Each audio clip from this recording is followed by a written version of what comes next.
What's up, 444? We are back for the Week 8 DFS MVP podcast. I'm Neil Orfield. I'm here with Davis Maddock and Pat Carrain. We're going to go game by game through the Week 8 slate, and we're going to go based on the games in the order that I have in my tournament strategy article at 444.com. So check that out if you want to follow along with us. Before we get into next week's slate, we got to talk about some past things that have happened. The big one being Pat Carrain won, what was it, $30,000-$40,000, something like that last week in a DFS contest. Absolutely crushed. Carrain, tell us about your lineup, how things shook out towards the end. How are you feeling this week? Feeling good. Yeah, it was nice. I finished fourth in the Playmaker on DraftKings, and it was one of those ones we were talking before the show. It's just a weird week.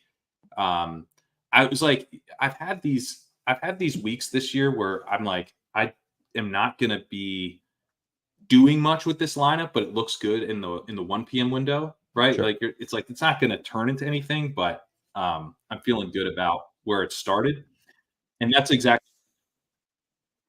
I think you just got muted. Anything? Did I get muted? Yeah, for just a second there. You're back though. Okay. Yeah. This lineup's not actually going to go anywhere, but this is fun. It's like I didn't even want to tell people about the sweat, and I texted one of my buddies, and he's like, "Yeah, this isn't going to happen," because I just had Zach Ertz left, and everyone's got Jaden Daniels and stuff. Right. But the 4 p.m. window was an utter disaster, so I end up moving up to first at one point, and then Chuba Hubbard and Trey Tucker stuff ended up catching me, put me down to fourth. But yeah, it was a fun. It makes the season a winner, so it was good. And it was you're telling us $200,000 to first, so you were pretty close to a huge payday, but it was still what, $30,000, something like that. $30,000 in fourth, yeah. So yeah, we'll take $30,000 with Zach Ertz. Zach Ertz wins you 30K. You don't look that gift horse in the mouth. That was nice. It's so funny how these narratives, like it was just so obvious that Cliff was going to play Ertz this whole time. You were saying it often. Yeah, I remember you saying it because I was in on Ben Sinnott and I was like, shit, I hope he's wrong about this. I really don't want it to be Zach Ertz. Sinnott scored a touchdown last week on 7 routes. Yeah, insanely good run out there for Sinnott last week. Yeah, that was a good call up by you that it was going to be Zach Ertz and not Ben Sinnott. Davis, I alluded to this already on Twitter, the DeMarcus Robinson thing. So you tweeted out last night at maybe halftime that DeMarcus Robinson was the only bad pick on the Rams, goes on to score 2 touchdowns. It was actually right before he ran a lazy route that caused Stafford to throw an interception. He ran half a route and Stafford would have had him for a first down and said it was an interception.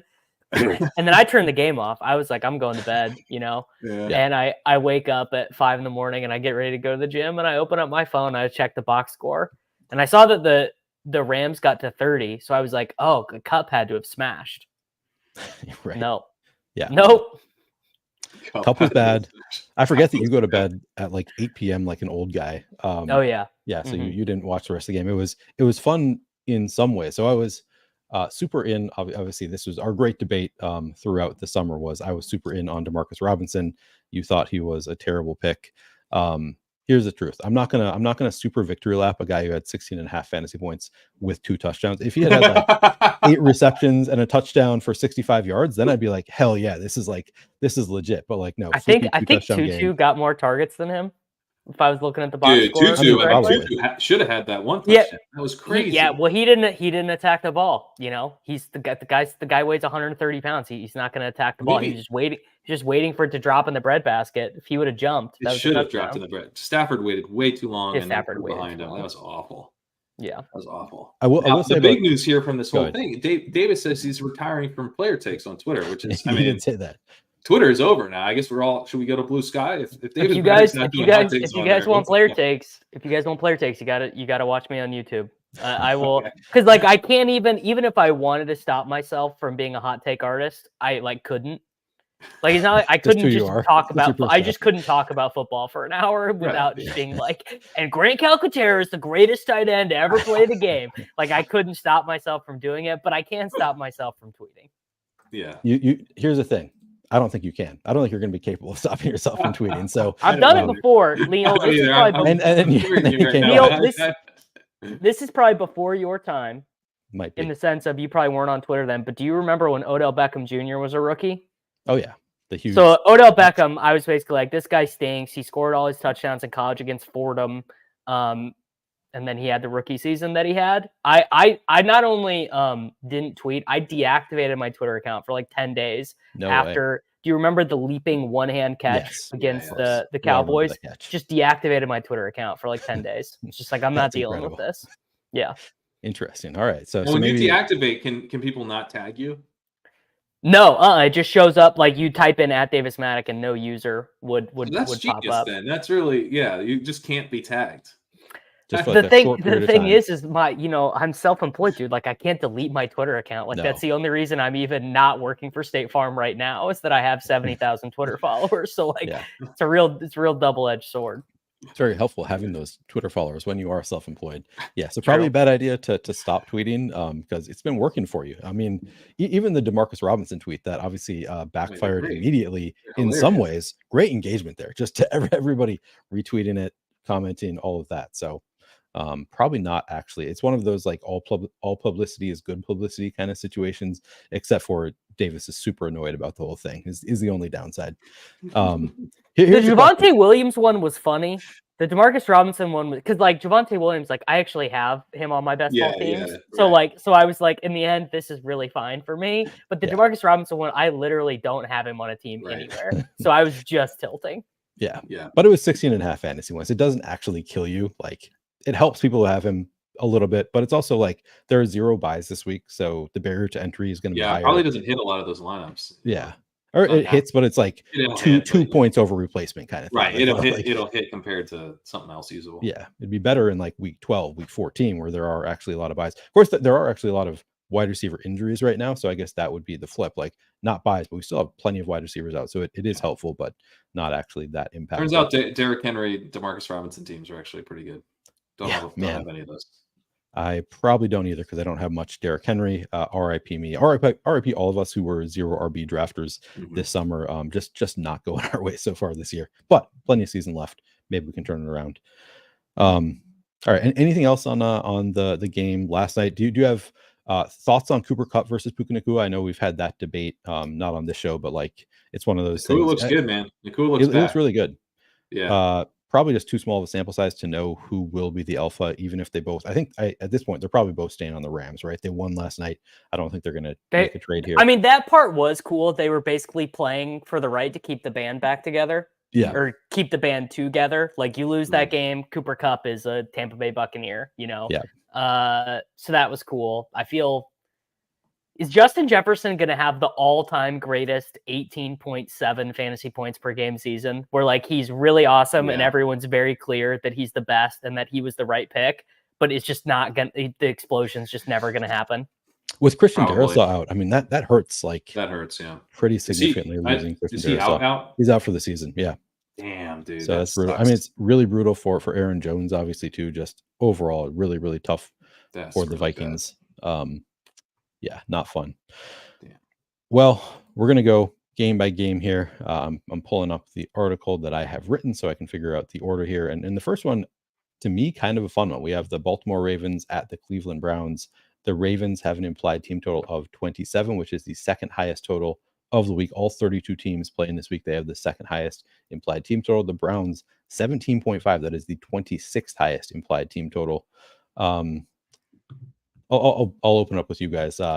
Davis, who do you like from the Baltimore-Cleveland game? If you told me that Jameis Winston could get this Browns team to 24 points in this game, I like everybody. I like Lamar. I like Flowers. I like Bateman. I like Likely. I like Andrews. I like Tillman. I like Elijah Moore. I like David Njoku. I like Jameis himself. I'm not going to say Jerry Jeudy. Someone else can say Jerry. There's your cursed player of the week, Jerry Jeudy. But if Jameis throws a pick six and they kind of just are farting around and they don't get over 14 till the fourth quarter, I don't like any of those guys, and I just like Henry. And I think it's kind of I still like the Browns cheapies, Tillman and Elijah Moore, regardless. God, I would love for them to score 24 points. That would be another fantasy-friendly offense. Just kind of kind of like when Flacco starts for the Colts, goes from those guys being unusable to like, dude, you got to start Tillman every week. Right. Yeah, no, it's super fun having Jameis Winston there. He's going to have like week to week volatility. So I think it helps in general, like going forward with the Browns just overall. But week to week, there's going to be a lot of volatility. Not everybody going to be great. Pat, what's your take on this game? I mean, I think it's a good week to play Derrick Henry.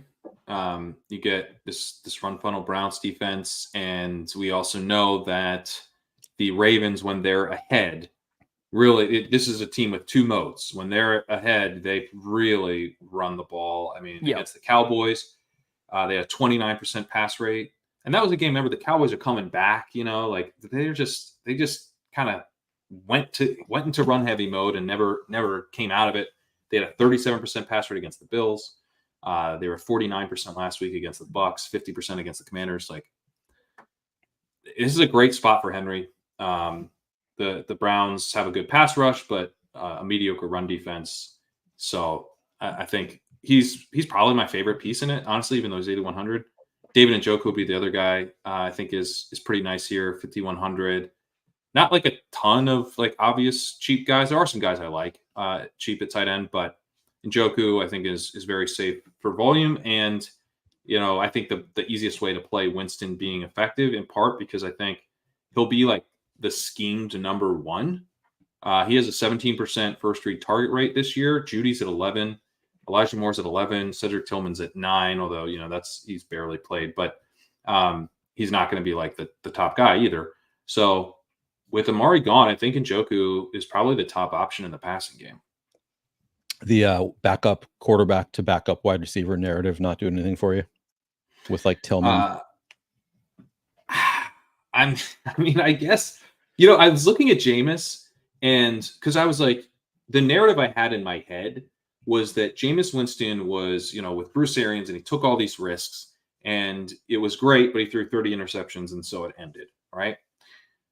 And then he goes to the Saints. He doesn't really play much in 2020, and then 2021, he starts the season. He starts 7 games, gets hurt, season's over, but he wasn't that fun when he was starting, and it's because Jameis, he got LASIK. He can see the defenders now. He doesn't just chuck it up. He's actually playing like regular quarterback.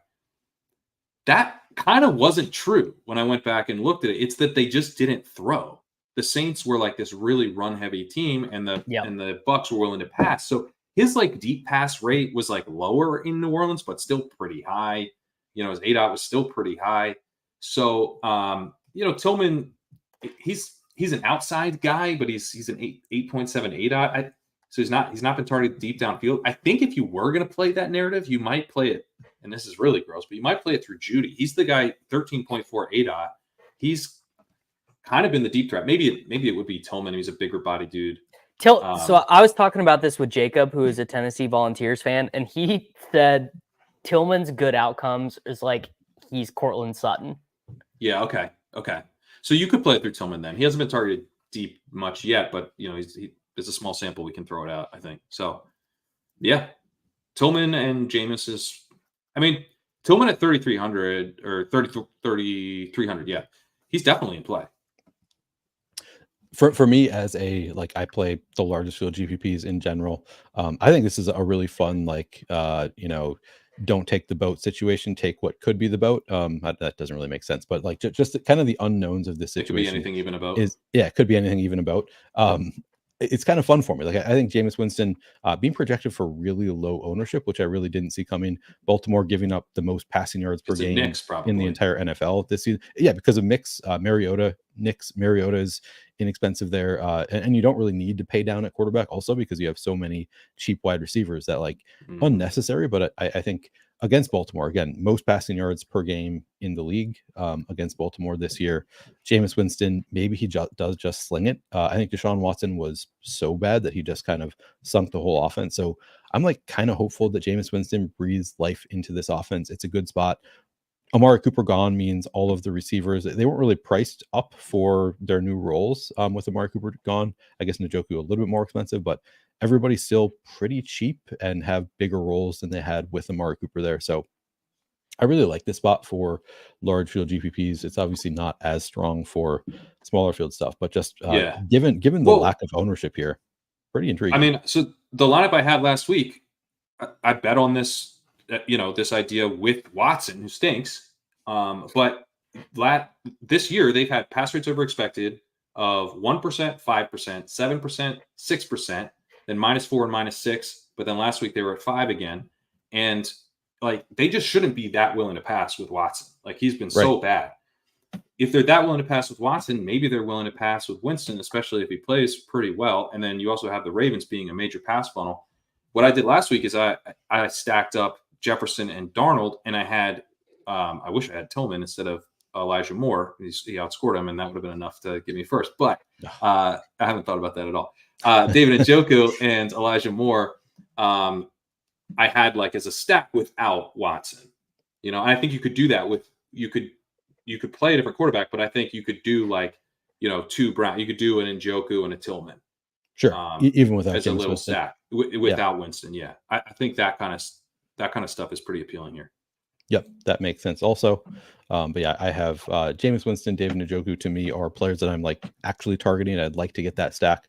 Judy, Tillman, Moore, all kind of large field GPPs. I think that they all make for nice dart throws. Tillman at 3,300, Moore 3,700, Judy 4,800, all seem playable to me. And then it's strange with there are multiple games on the slate. Like the teams with the highest implied team total don't actually look that good from a DFS perspective because all of the players that you want to play are priced way up. And so that's kind of the situation we have here with the Ravens, where it's like, man, Lamar has the best projection of any quarterback on the slate. But like with his projection and no really great pass catching options, I'm not really interested in playing Lamar anyway. So I think we're all kind of on the same page, just like Derrick Henry, probably the play there for the Ravens. The thing is if it's close, Lamar's going to go nuclear. Like if Jameis does what we want him to do, like weirdly, if you're playing Tillman, which Tillman is like such good leverage on the Buccaneers guys that I think he is like almost a gold star play. You almost would prefer to play him with Lamar because it means the game is like roughly competitive, and like Lamar is on like another level this season. I mean, it's the best 4-game sample of EPA added in his career, and this guy's already won 2 MVPs. Like he's playing so well. Yeah, no, that's a good call. Like you could just do a full game stack of this one. Who would you pair Lamar with? Though, I guess is the question there. Likely or Andrews. Yeah. So Cade Otton is going to be like 35% owned at tight end this week. And it's like, sure, he's fine. I'm not going to say fade Cade Otton, but like Cade Otton can go 6 for 60 at 3,500 and not even be close to an optimal, So fading that with correlated pieces makes a ton of sense. I like that. Cosmos says Jameis, Tillman, and running back with Bateman. I mean, Bateman, he's been pretty good this year. Just the usage has been really strong. We finally saw it actually work out last week, so I don't totally hate it. I didn't even write up Bateman, so he's not like a true play of mine that I think I'm going to get to a ton, but I don't hate the idea. All right, let's move on. Second game of the slate, Indianapolis Colts at Houston Texans. Colts have an implied team total of 20.5. That's tied for 23rd highest on the week. Texans 26 implied team total is 4th best of the week. This feels like a game where there should be some fantasy goodness. Pat, what are you doing with the Colts Texans game? So when I look at this game, the thing that jumps out to me is that the Colts have had this weak pass defense. We all talk about, you can pass on the Colts. You can be very efficient against the Colts, but you look at what teams are actually doing against them and they're running the ball. We've seen every team except for the Jaguars have a negative pass rate over expected against them. They've peaked. Opponents have peaked with a 68% pass rate against the Colts. And that's the only pass rate above 62%. So, they're not terrible against the run. And they're weaker against the pass than they are against the run. But Richardson is really struggling this year. He's had one good game. It was against the Texans, sure, but the Texans are a good defense. And, it was with this boom bust style of deep passing plays. They'll be, looking for that to shut that down for sure this week.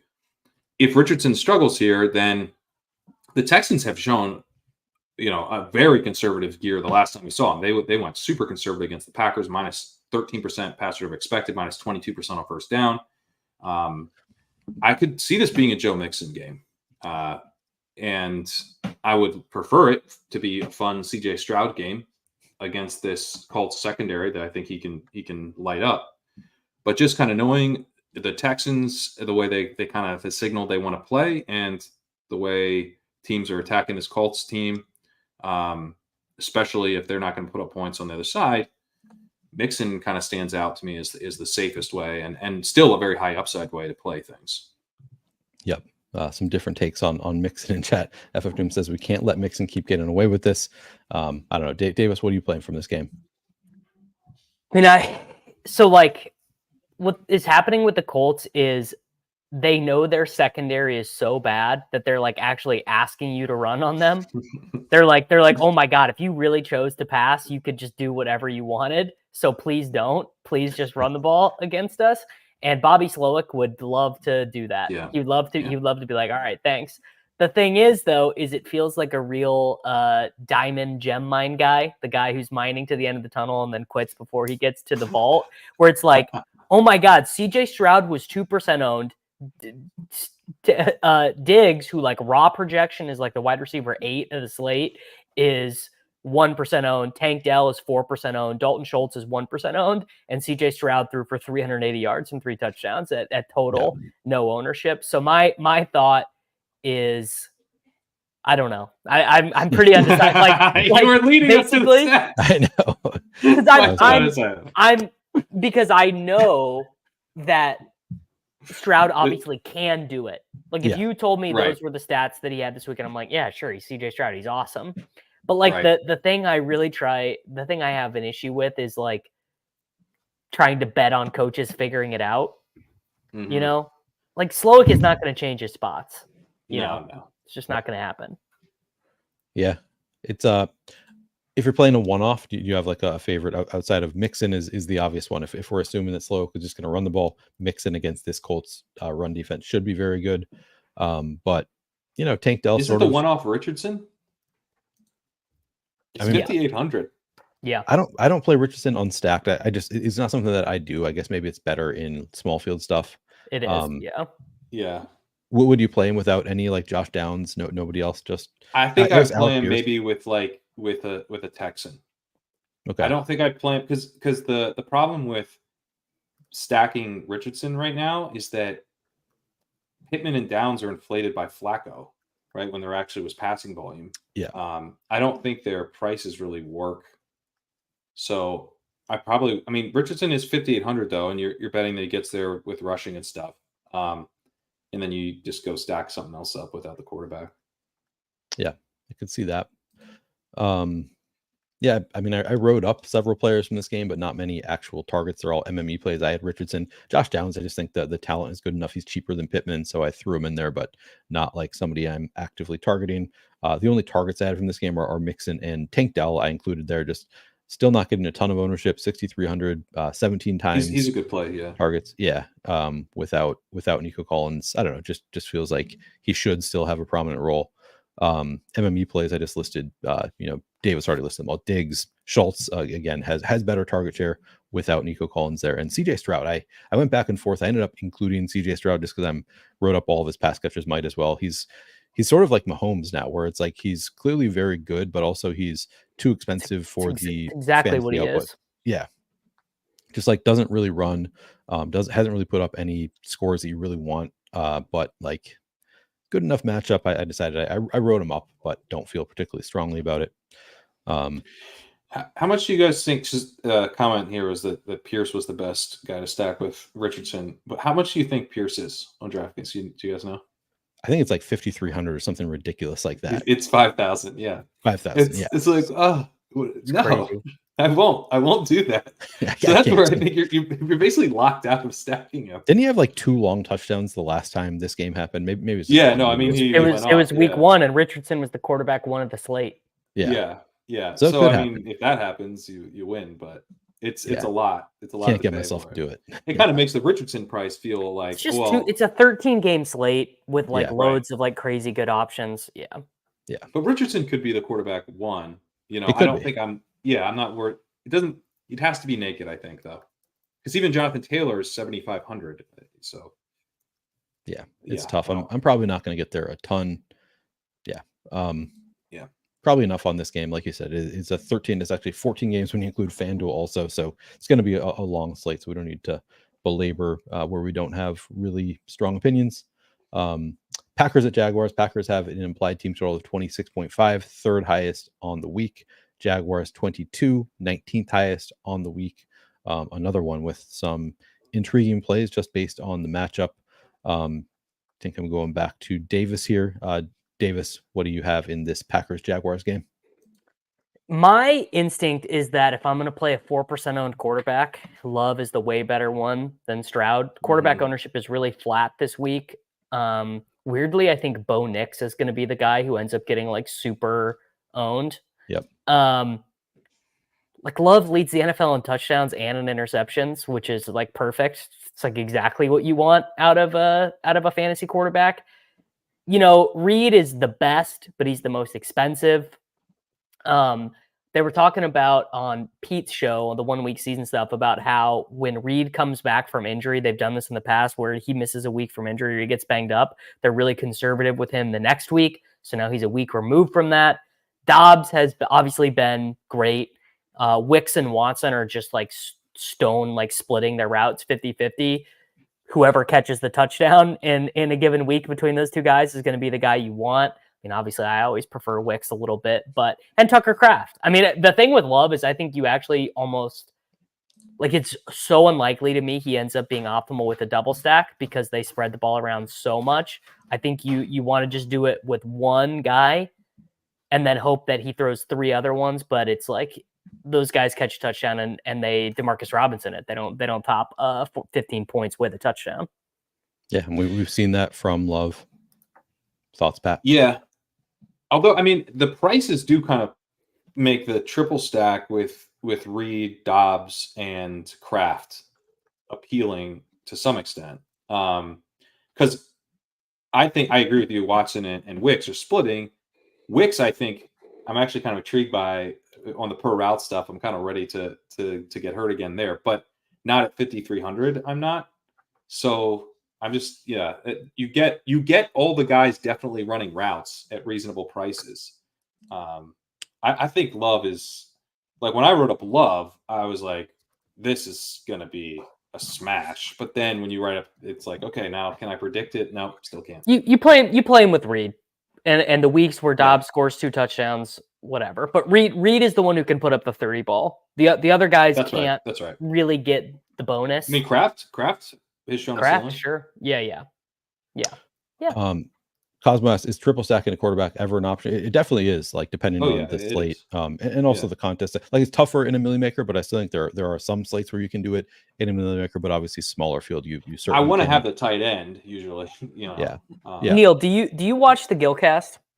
You can. I've heard good things. So no, not important. Not important. What is important is that, like, basically, Nate Knowling, who's on the show, is like has his own sims. Like, it just really gets into it. And something that both the solver has been pointing at, and I see this in sim labs too, is like playing like 4 guys from the same team, like doing like Jordan Love, Josh Jacobs, Jaden Reed, and Tucker Kraft can be very like super good. Now, I think it's probably less good on a 13 game slate where there's super obvious value options on other teams. Like the team it might work for in this slate would be the Buccaneers, where you do Baker, Rashad White, Jalen McMillan, Cade Otton, and the Buccaneers defense, which is like literally a lineup that if you put that in a sim will sim well. I have my questions about the reliability of the simming.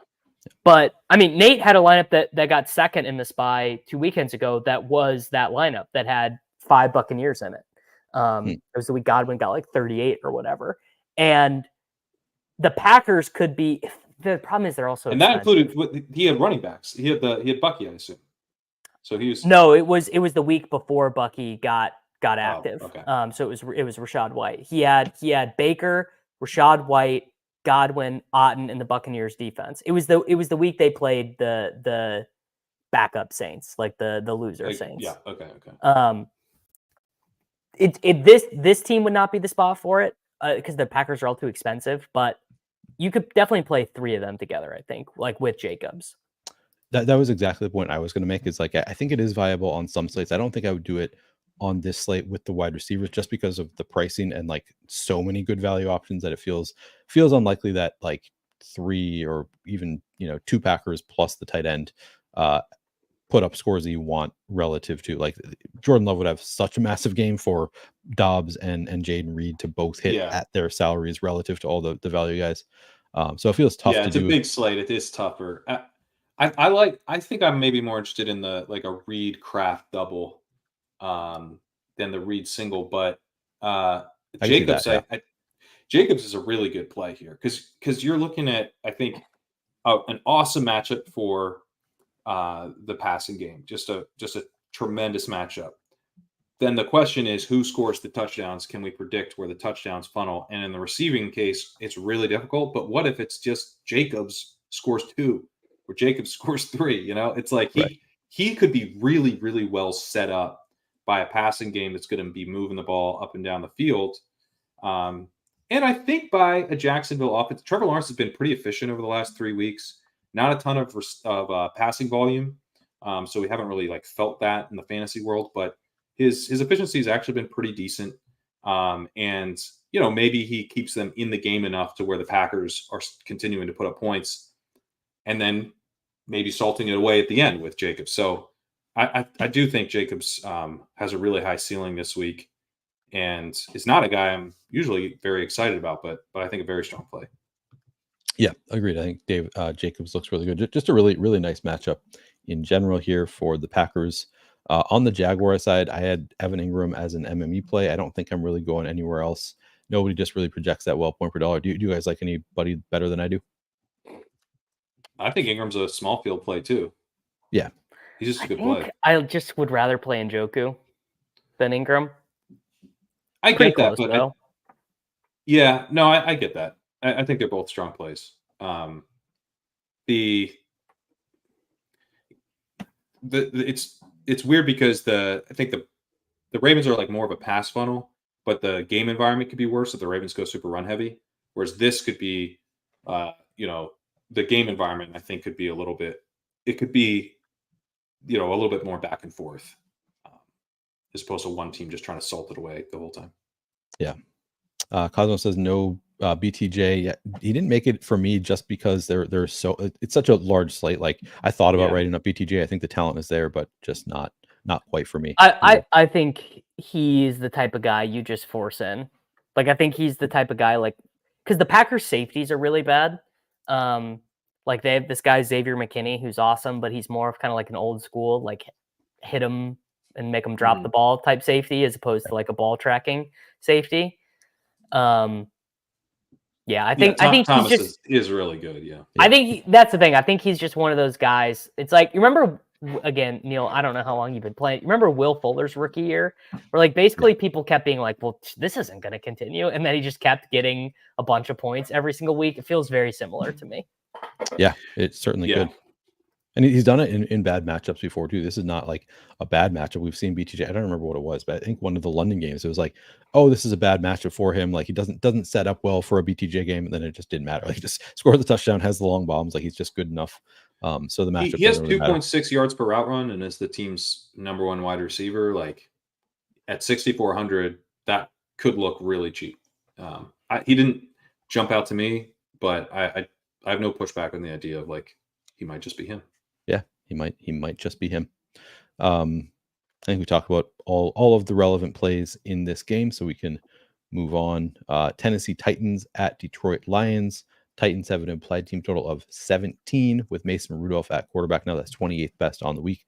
Lions implied team total of 27.5. That is the best implied team total on the slate. Going back to, I said earlier, like so many of the teams that have the best implied team totals on the slate are not actually spots that I find myself attacking in DFS. I'm curious if you guys are doing it any differently. Pat, what are you getting from this game? I think the running game for the Lions is pretty interesting. Montgomery, I think there's some report about him, right? I mean, he limped off last week and then came back, but he only got 9 rushes. I would not be surprised to see them lay off of him a little bit. He's been at practice in a limited fashion, but Dude, if they're up like 14 points in the second half, couldn't it just be an all-time Jahmyr Gibbs game? Like he gets like 26 rushes and just like completely nukes the slate and is going to be like 3% owned. Yeah. I think Gibbs is, if there's any, I guess the report I was thinking of was Campbell said there was no issues with it, but that was a few days ago with his knee. Gibbs is a really strong play if Montgomery's limited at all. I think this sets up very well for the Lions running game. Yeah, and Gibbs is the only play that I had as a player from the Lions that I would like. Just a really tough matchup with the Titans makes it a little bit tough. On the Titan side, I mean, I think you could just easily write off this game if you wanted to. I wrote it up just from a large field GPP standpoint. I think Mason Rudolph at 4,400 with Calvin Ridley is at least in play for large field GPPs just based on the salary, hoping that Mason Rudolph is going to be an upgrade over Will Levis. I don't know. That might be too cute. What do you guys think? Is that too cute? He's 4,400. Yeah. Not a bad matchup. It's anything too cute at 4,400. Right. Look, what are you doing with the money though? Because like, so think of the 2v2 or the 3v3, and it's like, okay, I played Will Levis and Calvin Ridley, or I played Bo Nix and Jalen McMillan, or Bo Nix and Devon Vele, if you wanted to go that way. And I'd prefer the latter to the former. I think that's fair. But so the field, I guess, fair. is the one. So, if you play 10 Levis teams in the Millie Maker, you're like so far over the field, you know. But are you definitely stacking Rudolph, or can you go fit in another? I thought Levis was starting this week. No, Levis is out. Okay, all right. Mason Rudolph starting. 40 pass attempts last week. My thing is just like the Lions have such a high implied. This is the other part of it. It's just like the Lions have the highest implied team total on the slate. So now 4,400 Mason Rudolph probably going to be throwing it the entire game just to try to keep up with the Lions. Is this sort of can I play Rudolph, Gibbs, Amon-Ra? You know, something like that. Like Ridley. If I have to play Ridley with Rudolph, I'm way less interested in it. But it can do like, you know, open up some more studs on the slate. I mean, there's lots of studs on the slate I like. There are. Yeah, it's playable, not a huge target for me, but something to consider at least in a large field GPP. Sure. Davis, I know you were is it Sion Vaki? He was one of your guys. Before he was a running back. You were before I remember that. Yeah, before he was even a running back. Davis was talking about this guy maybe switching to running back. Sure enough, switches to running back. Did. Yeah. If with Montgomery out, I mean, probably not playable in DFS. I don't know. What do you think? I mean, is he dead 4,000? I don't even know. I assume he almost has to be. If he's dead 4,000, sure. Yeah. If Montgomery's out, I mean, I assume Montgomery is going to play. The thing is, he's more like a fullback. I think is kind of how they're using him. Mm-hmm. The guy that could turn over 3 touchdowns in this game in a way that would be really tilting would be Laporta. No JMO. Yeah, good call out. Yeah, there'll be a little bit of Tim Patrick ownership. Like ETR has like a good projection on him. Cardi has a big projection on him.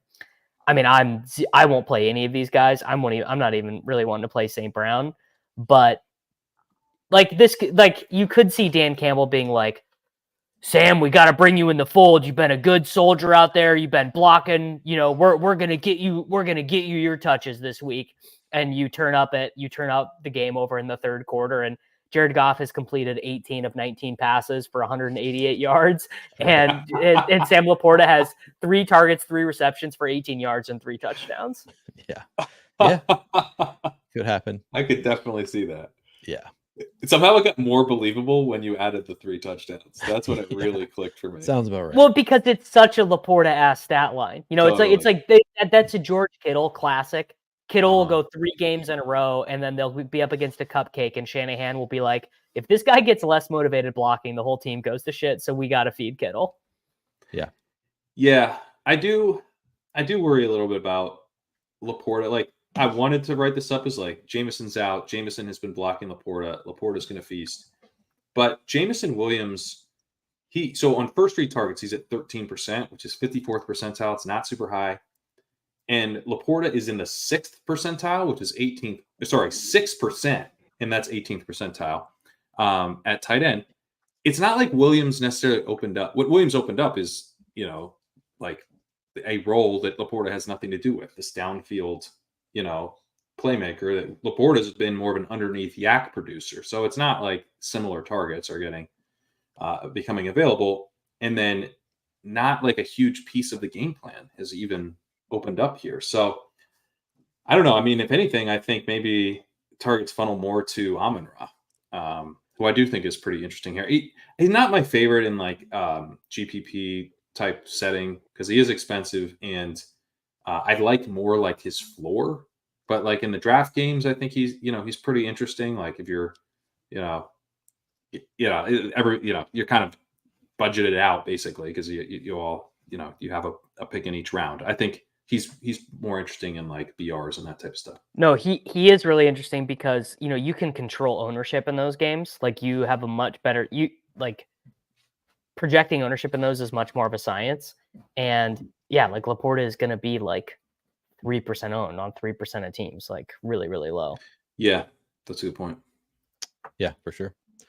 So yeah, I mean, they have the highest implied team total on the slate. So if you want to go after some of these Lions guys, you certainly can. For DFS purposes, I don't think I'm playing anybody other than possibly Jahmyr Gibbs. But yeah, I think you make a good point with Sam Laporta. Like maybe gets more usage. Maybe they force the ball to him in the end zone with no Amon-Ra St. Brown at least playable. No Jameson Williams. Amon-Ra sort of interesting, but yeah, the only player I'm really going to is Jahmyr Gibbs from the Lions. The next game is another interesting one though. Falcons at Bucks. Falcons implied team total of 24 is tied for the 13th highest on the week. Bucks implied team total of 21.5 tied for the 20th highest on the week. Actually lower implied team totals than I was anticipating here, but still a lot of fantasy goodness here. Pat, we'll start with you. Who do you like from this Falcons Bucks game?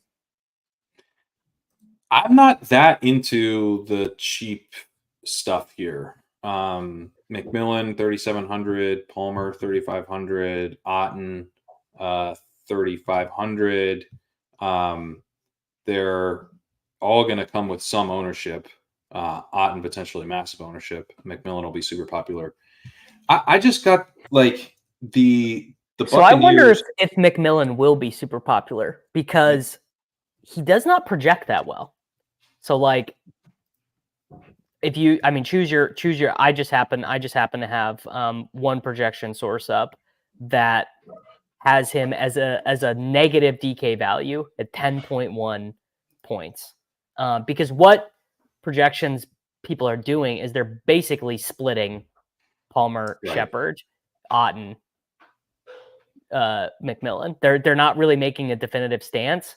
And like that might be how projections work, but that's not how football works. Like one of these guys is going to be the winner. Yeah. I think people have been wanting to play McMillan. He's a popular best ball guy.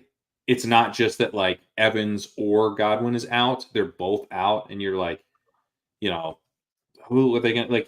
There's no question that he's going to run routes. And now it's just like, we got our chance to see him.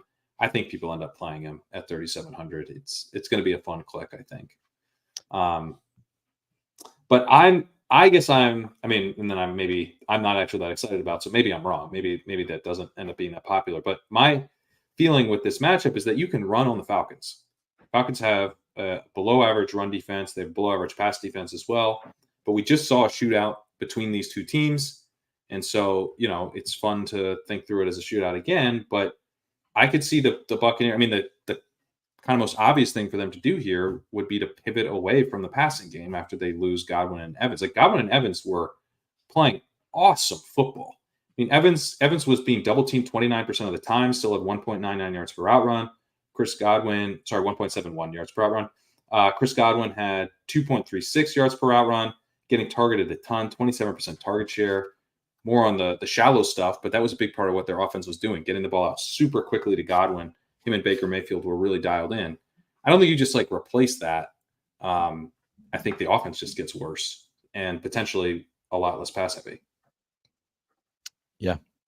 I'm realizing that Rachaad White lost about 4 projection points with Bucky Irving back in. So it went from like, oh my God, this is actually kind of changes the entire shape of the slate. Because it was like, all right, you've got all these running backs who are kind of cheap and playable, but then like Rachaad White projects so much better, and you have a few of those. But pretty interesting to see Rachaad White now goes from like a slam dunk, like the best value on the slate, to okay value. Could be more involved in the passing game without Godwin and Evans. I don't know. What are you guys doing with Rachaad White? It's tough with the committee. He's a fine play. Committee. Yeah, he's a fine play. The usage was so bad. Like, he did score, but the usage is so bad. Like Dwayne does the utilization rate stuff, and like all 4 Buccaneers running backs, like it was like sub 4 utilization rate, because not only were they chopping and changing, like they're chopping and changing the roles. Like, it's not like, oh, this guy's the third down back, this guy's the passing down back, this guy. It's like they all just kind of get a third of it. White did run the most routes, and they were on the field together too for some plays, and they might do some of that this week. But like, I don't know. It's 13 game slate. There's like, I might not be able to get Alvin Kamara in a team. Mm-hmm. It's like, I just don't think I can get there. Yeah, that's fair. He looked really good with Bucky Irving out. I'm probably gonna have to change some things here, because he went from, he was a target, like a pretty clear target when he was projected for like 18 fantasy points at 5,700, but pretty big hit with Bucky back. I mean, the same source I think that you're using, Davis, looking at the McMillan projection, does have him like ownership in the 20s. Also has Trey Palmer at like 16% ownership. Even Sterling Shepard double-digit ownership. So and Kate Otten obviously going to be pretty high owned. So all of these Bucs guys are getting some ownership. Kind of I'll mix them in. They'll be in some of my lineups just because I think that they're all pretty strong value plays. But I don't know. It's tough when you have guys like Tillman, Jake Bobo, like other value options to consider elsewhere. It's tough to lean into. That feel just as good to me. Like Tillman, like we just saw it last week, and now we get a quarterback that we are way more, happy to have throwing the ball. So he feels just like a stronger play to me than McMillan. And then Bobo, I think ultimately I probably prefer that game environment. Yeah. So I don't know. Yeah, it's hard to get too excited about them, but I'm still gonna have them, mixed in just because they're all so cheap. And it's like, well, somebody's probably gonna score fantasy points, right? Somebody on this team, right. And they're all pretty cheap. So I'll mix them in here and there, but I don't know exactly. Sure. There's none in particular that I'm like, this is a slam dunk. Otten, I don't know if he's probably the cash game tight end. I haven't looked at that yet. I would assume. He is. And playable, obviously. What about the Falcons? I mean, he's extremely playable. He's just gonna be real chalky. Yeah, he will be extreme chalk. Falcon side of the game, we obviously have Drake London there, one of the better point per dollar plays on the slate. Darnell Mooney continues to be pretty strong at his price tag. I think even Kyle Pitts, 22 targets over the past 3 games for Kyle Pitts after just 13 over the first 4 games. So his target share has come up quite a bit the past few weeks. Do you guys have any interest in the Falcon side? I think mostly Bijan for me. He doesn't really project that well, but he has started to get a lot of the high value touches. Like the Algier stuff is like all the useless stuff now. And as Kirk Cousins like actually can't move, and I think they're just like they've realized that now. It's like, let's just get Bijan 18 rushes, 5 targets. Let's just build the game plan around that. And I mean, Bijan could like legitimately be 10% max this week. It feels pretty good. You're right. I like that call. He's going to come in low owned. Yeah, he's also like Bijan has been a little. Maybe a lot disappointing in terms of like the way he's looked out there at times, but he's got 1.31 yards per out run, which is solid, but he's actually running back 1 in ESPN's receiver rating, 12% target share. And he also has a 48% success rate per NFL Next Gen. So there's like, he's kind of popping in some of the metrics. He hasn't put it all together, but there's stuff below the surface here where you're like, this dude maybe is who we thought. Or maybe he's getting back on the right track. Maybe he's dealing with what was a hamstring. So maybe hamstring and the healthier. Shoulder. Yeah. So if he's getting healthier and he's kind of starting to bubble up in some of these metrics, I think being a week ahead on him makes a ton of sense. London's role is so locked in that I do still like him as well. Yeah, Lennon just looks like he's one of the best projections on the slate, one of the best point per dollar projections on the slate. So, but he's also going to be, close to 20% ownership probably, but looks pretty good. Neither of you any interest in Kyle Pitts? Yeah, like he's definitely playable. Yeah, he's definitely. I mean, I probably won't click him myself, but no reason he's not playable. Like he was getting like the stuff we've asked for forever. He's getting like dump offs from Kirk Cousins last week. Yeah, bags are alive. My elite tight end bags. Are. I mean, Mark Andrews 2 touchdowns last week. Everything's turning up. Neil, he ran more routes than Isaiah Likely, right? Did he actually? I haven't looked at the usage. 2 touchdowns though. That's all we care about. 2 touchdowns for Kyle Pitts. 2 touchdowns for not Kyle Pitts. 2 touchdowns for Mark Andrews, Demarcus Robinson. I mean, if I can just get all of my low usage players to score 2 touchdowns every game, I'm going to crush this year. It's not. Outside of those, I don't think I had anything. Darnell Mooney. I mean, 50 targets in 7 games for Darnell Mooney. The usage is just so great. Pretty nice matchup here. Is 5,800 on DraftKings. I think playable. Not like super excited about it, but playable. Okay. All right. Next game up, we have Jets at Patriots. Breece Hall looks great. He's the only player I'm playing in this game. You guys have any interest in anything else here? No. If May has a great game, it'll be good for Pat and I and our best ball bags, and we can just sit there. No, I don't think any reason to force it on this slate. Maybe Hunter Henry. Yeah, Henry playable. Yeah. I think the Jets passing game is playable. Rodgers, Wilson, Adams, I think are all in a range where you could consider them. Breece, my favorite of the bunch, though. Yeah, Breece has the highest projection. I think anywhere around the industry has the highest projection of any running back. He's like a clear cash game play at this point. I don't want to like not two highest snap shares of his career with Todd Downing at OC.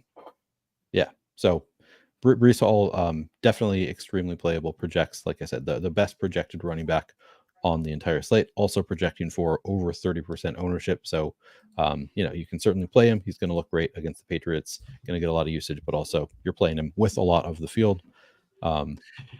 Adams, I mean, it really, this is like pure narrative, but like he's out there, I think he had 97% route participation last week.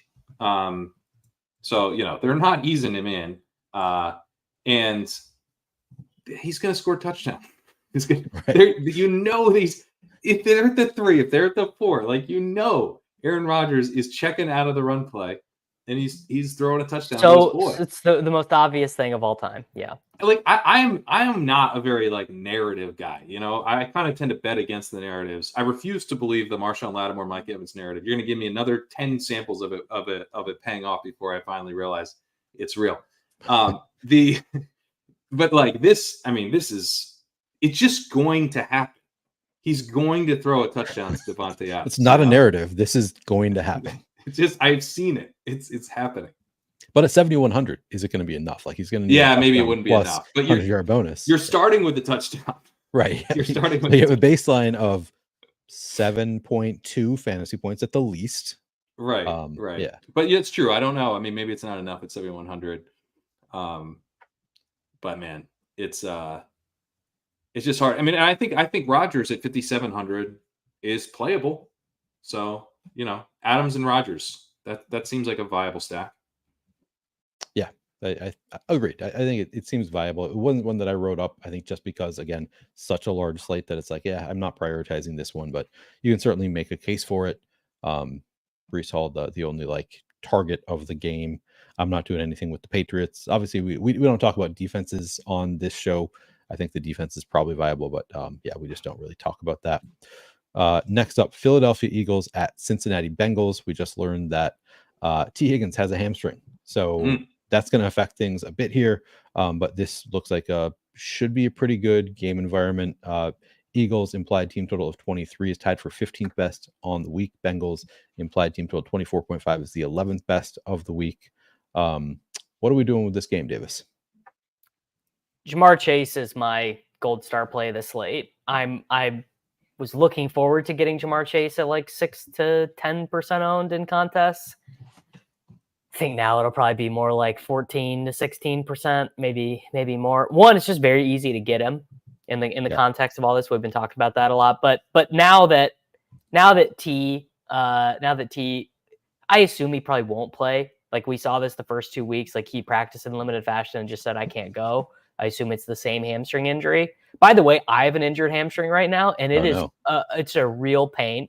Like, no, like this is an injury. Like I tweaked it running in like January. And like I'll think it's okay, and then it doesn't. It like recurs. Now I am obviously not a world-class athlete at all, but I used to be one of those guys to be like a hamstring, come on. But no, they're very finicky. All that to say, Jamar Chase is still my gold star play of the slate. I don't really care. The secondary stinks. Chase, I think you could actually argue with 2 giga explosions is actually running bad this year. He's higher route share than his career average, lower targets per route run than his career average. I don't think he's randomly worse this year. I basically think Chase has like left fantasy points on the table, basically. Well, the thing I've been pointing out for the last few weeks is that he's getting double teamed at an absurd rate, highest rate among anyone in the league at 43%. And I used this to make the case for Chase last week, because the Browns don't really double unless they play Jamar Chase, because they doubled him like 50% of the time last week, 54% of the time, which is the second highest rate Chase has seen. Now, like 30% is a high double coverage rate. So he's getting just doubled like at an absolutely ridiculous rate. If T misses, that's a lock. But I think he was probably a lock to get doubled at a really high rate anyway, which is one of the reasons that we're seeing T Higgins, who is getting doubled at a much more normal rate, see increased target share and all of that. I don't think T is like really truly eating into his role in the offense. I think defenses are saying beat us with not Jamar Chase. Can we get a little bit of pre-snap motion, Zach Taylor? That would be cool. I'd be into that. Yeah. I mean, Chase, if Higgins is out, Chase obviously becomes a great play. There's another wide receiver that I'm extremely excited about on the slate, though, that I would probably happily see his ownership drop and let the field have their Chase in that scenario. That's what we call a tease. That's a great tease from Pat there. Chase going to look good, but I am curious to hear who Pat's going to bring up later in the show. But yeah, Chase would look pretty good without T Higgins there. Joe Burrow, I also think, is a pretty strong play. Just if you're playing the receiver, we've seen Joe Burrow. He's had, I think, 2 games over 25. I wrote this up, I think, but looking pretty strong. He already has 2 games in the season with at least 25 fantasy points. One of them was like 35. Yeah, maybe remember that game with the double stack. Looks pretty awesome. If Higgins is active, he was one of the best values on the slate, point per dollar, one of the top at wide receiver at least. So he would look pretty good. What about the other side of the game? We doing any like Jalen Hurts, AJ Brown, Saquon against the Bengals? Feels pretty good to me. Saquon's in an awesome spot. Yeah. I was actually surprised he wasn't projecting a little bit better at writing him up. Me too. Like, this is as good a spot as really you could draw up. So I mean, I think he's up there with like Brees and stuff as far as the highest upside running backs on the slate. I mean, he's having an incredible season. This isn't anything crazy, but it doesn't seem like maybe people are really treating it that way. In this, that he's like an amazing play, even at his salary. I think he's a strong play at 8,300 still. Yep, agreed. So I think, and I have some interest in Hurts and Brown, maybe Devonta Smith. I don't know that I'm going to go there, but at least Hurts and AJ Brown to me is like, maybe they just do it through the air. Like the Bengals are definitely an exploitable defense, so I could see that paying off. Not a target for me, but something I'll mix in if I'm playing a lot of lineups. We got a super chat, so let me touch on that. Robert asked, stack Winston with. So I assume you're starting Winston either way. So it comes down to Tillman or Waddle. To me, it's Tillman. Just always. Oh, I was going to say Waddle. That's interesting. So you prefer because of the stack? I'm a believer, and yeah, if you're stacking Winston, you want Tillman. All right, break the tie, Pat. If this is a lineup, like a redraft lineup, you got to Waddle. I was assuming redraft. Yeah. If it's DFS, then it would be Tillman. If it's DFS, then I'd go Tillman. Damn, I'm a believer, dude. So you're a believer, even if it is redraft, you would just no sit salary Waddle savings. You're Tillman. just saying Tillman over Waddle. I might be psyoping myself because I just happened to win Tillman on about 90%. Like just the way I had it structured, I just won. I hope not on the team we co-own together, and I hope we don't have Waddle there. No, freaking Ben Gretsch was like Juwan Jennings. Like somehow Ben Gretsch is just the biggest Juwan Jennings bull in the world, and I'm just like, all right, whatever, have at it.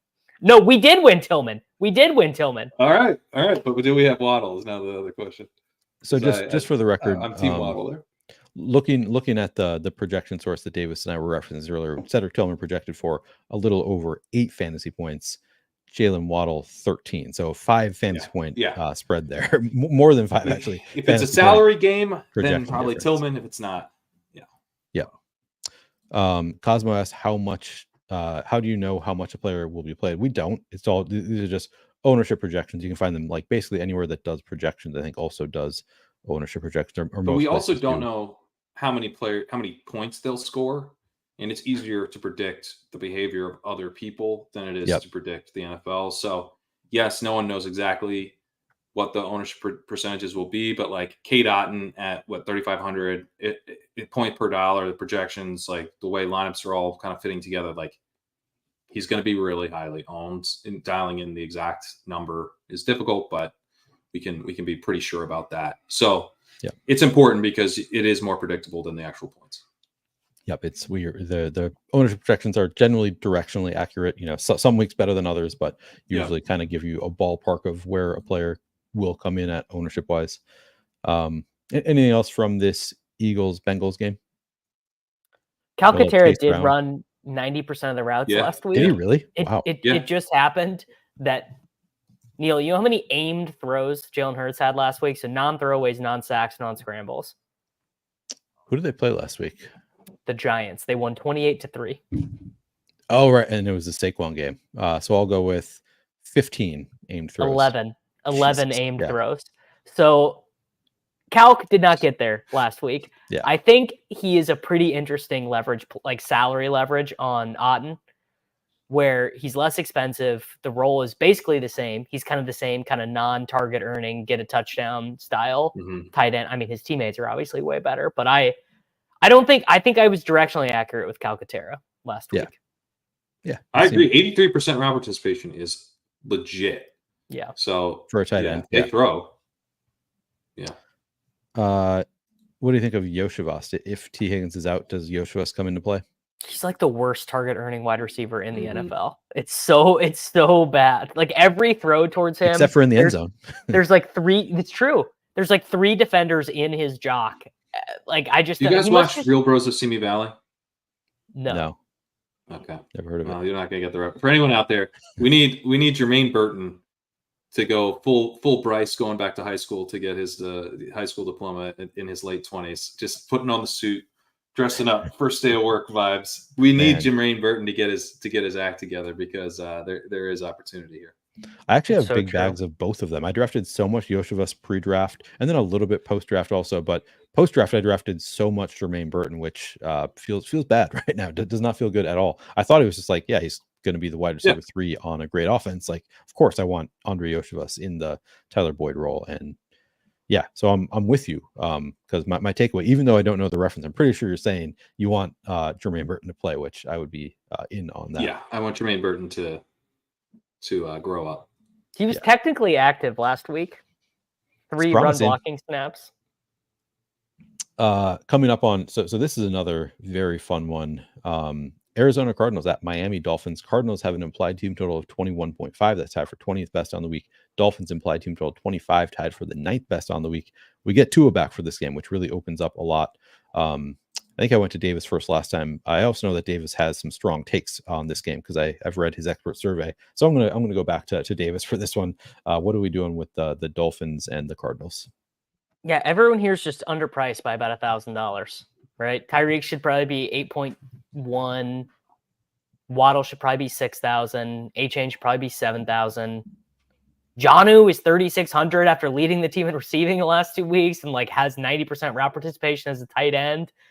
It's like, my God, man. I and the Buccaneers guys are free and the Browns guys, like DraftKings maybe should have done a redo on the like they came out like, well, Except that's not fair because we all knew Tua was coming back this week. Like the team said it. Should have just priced him up. Yeah. I don't know. But I think where I'm at right now, it's 4:14 Central Time on Friday. I think I'm just A-chain Tyreek every lineup. I just think it's such an obvious mispricing that I think you just do it. All right. Speaking of redos, can we get a redo where you throw to me on schedule when I get to talk about the Week 8 walkthrough titled Tyreek Hill Flips a Switch? That would be nice because I wanted to do the Tyreek Hill. I'm sorry. I'm so sorry, Pat. I misled you. That's the receiver that I was talking about with Jamar. Go ahead, play all the Jamar Chase you want at 8,500 with T out. I'm gonna keep playing Tyreek Hill at 7,000. 7,000 for Tyreek Hill is bananas. Jalen Waddle's dealing with an injury. And I agree. I think Jonnu Smith is very, very playable at 3,600. That's your direct leverage off Cade Otton. You could do stacks with Tua. You can play these guys with Achane for sure at 6,200. That's very viable.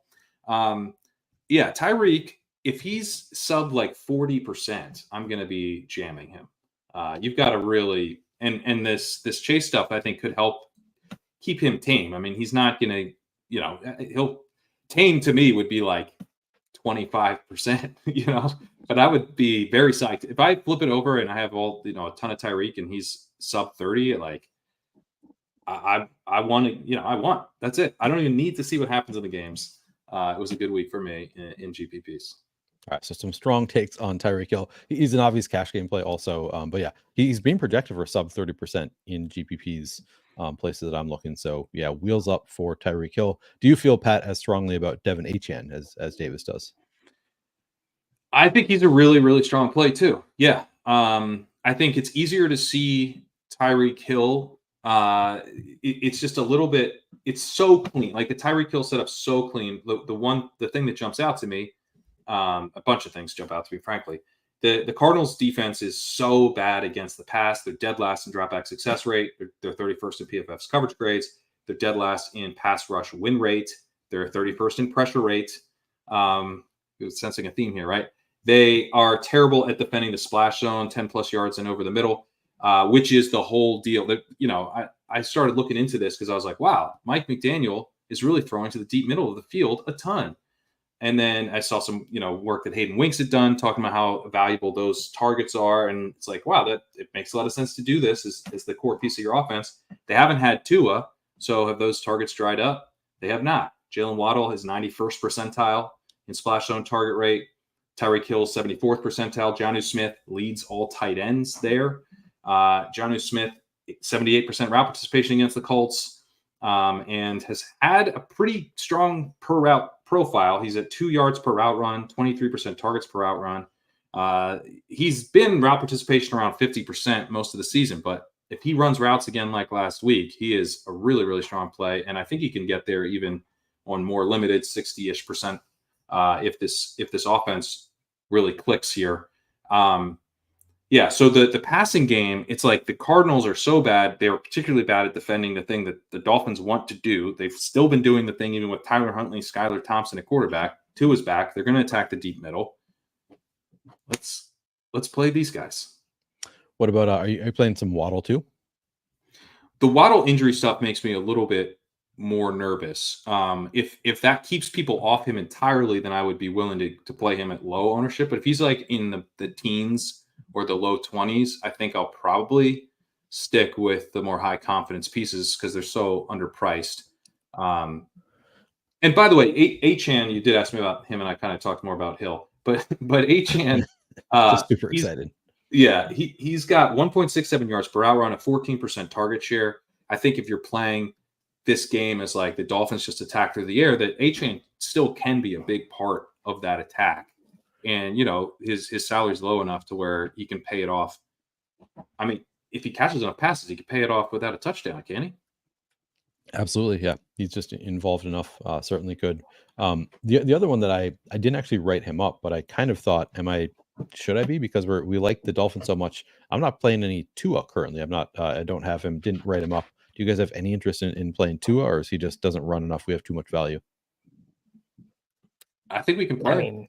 Yeah, you could play him. Why not? 6,100. I think you can play him. Yeah. Yeah. playable. What about the Cardinals side of the game? I wrote up James Conner, Trey McBride, absolute run funnel. This Miami defense.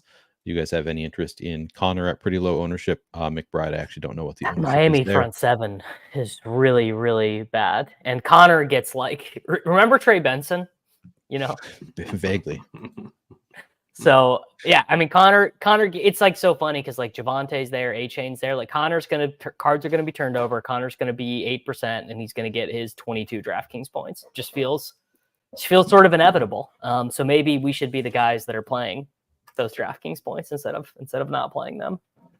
Yep, I like that call. I would note, I think that the Dolphins are a little bit of a fake run funnel because you've gotten teams going pretty run heavy against them when they've had Huntley. Now the Jaguars had a -7% pass rate over expected in week 1 against the Dolphins. They had a 53% pass rate. So Dolphins got attacked even with Tua on the ground. And then in week 2, Bills had a 48% pass rate, although Tua got hurt in the third quarter of that game. So it's unclear like how big of a run funnel they are, but the really run heavy stuff, 38% pass rate, -20 PROE by the Titans. Last week, Colts went 49% pass rate, -11% PROE. So that stuff was without Tua. And it's much easier to just like be like, yeah, we're going to run all over you when we can't put up points on the other side. So, if the Dolphins make, if they really attack the Cardinals defense, put up a lot of points, that is going to push the Cardinals to at least pass, more than they may want to. And Kyler Murray is only 6,400. And I think Trey McBride at 5,500 is pretty interesting. So one of the ways, if I'm going to run a lot of Dolphin stuff, Murray, McBride with the bring back is also, I mean, you could even double bring back it with Hill and Achane. True. Yeah, seems viable. Pretty good game environment overall. With I mean, we obviously love the Miami side of it, but yeah, the Cardinals. I think at least those two at the very least, McBride and Connor, and then yeah, Kyler seem playable at the very least. Next game up, we have the New Orleans Saints at the Los Angeles Chargers. Saints have an implied team total of 16.5. That's 29th best on the week. Chargers implied team total of 24. That is tied for 13th best of the week. Pat, the real reason I didn't want to throw Miami to you is I know you're super excited about this Saints Chargers game. Yeah, you're welcome. Do you like much from this game? I mean, the running backs are good play. Both of the running backs. Yeah, are good that plays. is true. J.K. Dobbins and Alvin Kamara are both good. They're both very safe volume projections. Kamara is just out there so much, and they use. I mean, he leads all running backs in expected points per game. He's had 20 expected points per game this season, which is ridiculous. So, yeah, he's good. And then we saw J.K. Dobbins handle a really big workload last week. So he's going against a really poor Saints run defense. Imagine they're loading him back up with touches with the Saints really struggling on offense. And the Chargers, they want to run the ball. They want to kind of dictate with the run. They have a really good opportunity to do that here. Yep. Both running backs agree with that. Ladd McConkey, I think he was also one of your best ball guys. Pat, any interest in Ladd McConkey? 7 targets each of the past 3 weeks. I do think he's playable. Quentin Johnson, what's the latest on him? They all practiced. Every one of them. They all practiced. Ladd was touch and go. He practiced. I mean, Ladd's crazy, dude. He's got a 28% target share.